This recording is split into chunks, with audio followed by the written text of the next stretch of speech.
Hi there, wig lover. This is Heather from CysterWigs.com, and today I'm bringing you a review of a brand new Jon Renau wig that was released for spring of 2014, and this one is called Kris. And yes, it is named after Kris Jenner's hair, and it is very much meant to look like that, hence why it was probably a good idea to review this in a darker color. I think that this wig has a ton of body to it. Just an epic amount of body to it.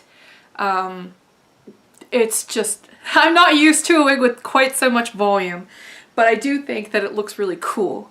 It has a ton of texture going on.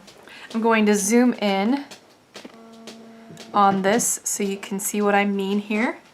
Now this is the number 4, and the great thing about this camera as opposed to my last one is that it actually will show you that this is a dark brown in lieu of a black, whereas the other camera I used to have, all dark colors basically looked alike.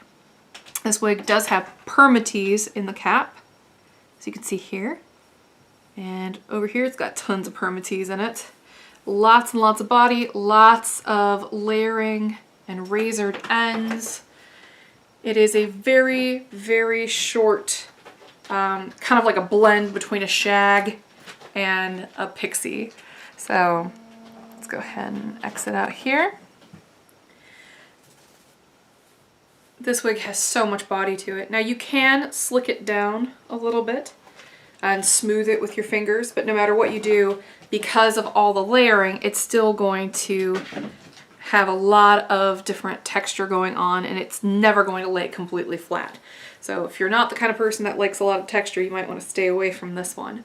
But if you do like texture and you like having the ability to play around with your hair, and or you enjoy that almost kind of punky, sort of edgy, yet super voluminous kind of look, you can get a lot of different shapes out of Kris.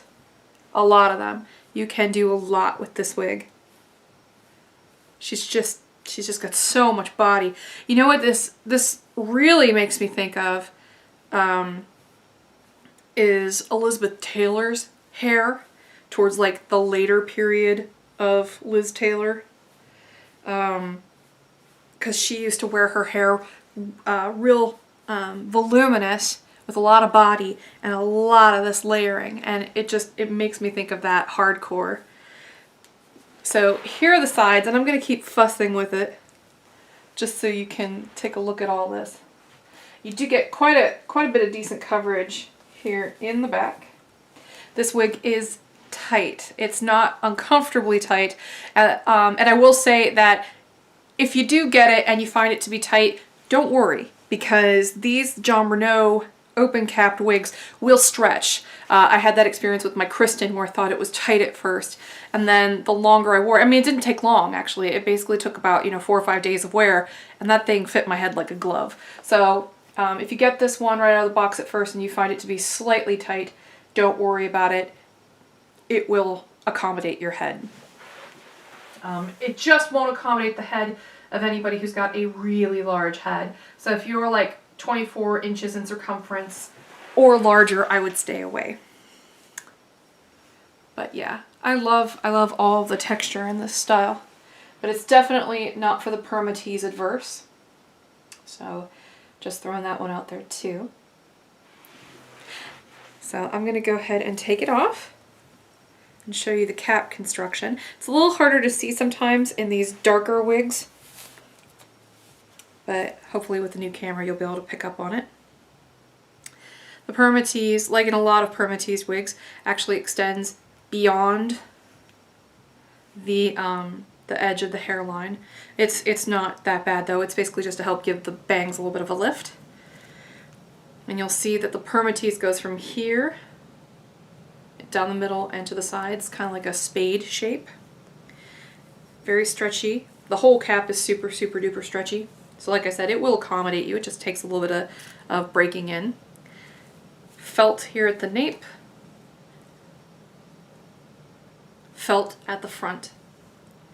And there is no felt on the ear tabs, which is worth noting because it's a little different than most Jon Renau open cap wigs. Velcro adjustable straps. Really all this wig requires is a shake. You can see all that layering right there. Tons and tons and tons and tons of layering. And now I'm gonna go ahead and put this one back on. It's not hard to put on. It looks kind of cool, even if you don't do anything to it. It looks like you just rolled out of bed, but you're too cool to actually do your hair. So.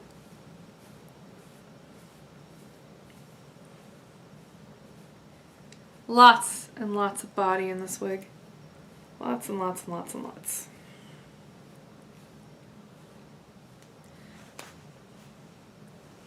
So there you go. This is the Kris wig by Jon Renau. It's the second wig this year released by a major wig manufacturer named after Kris Jenner. This is the one by Jon Renau. Stay tuned for the one by Envy. And then you can figure out probably via the tone of the review which one I tend to dig a little bit better.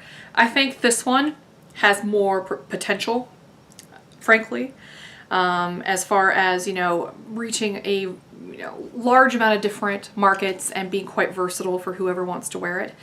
When it comes to the Kris by Envy, I think that it's a more casual sort of style. I think that it's great for, you know, everyday wear, but I wouldn't necessarily wear it to like a boardroom meeting or something like that. Whereas this one, I think with the right styling could work for that really, really well. So thanks for watching, and until next time, I hope you have a great night. Bye-bye.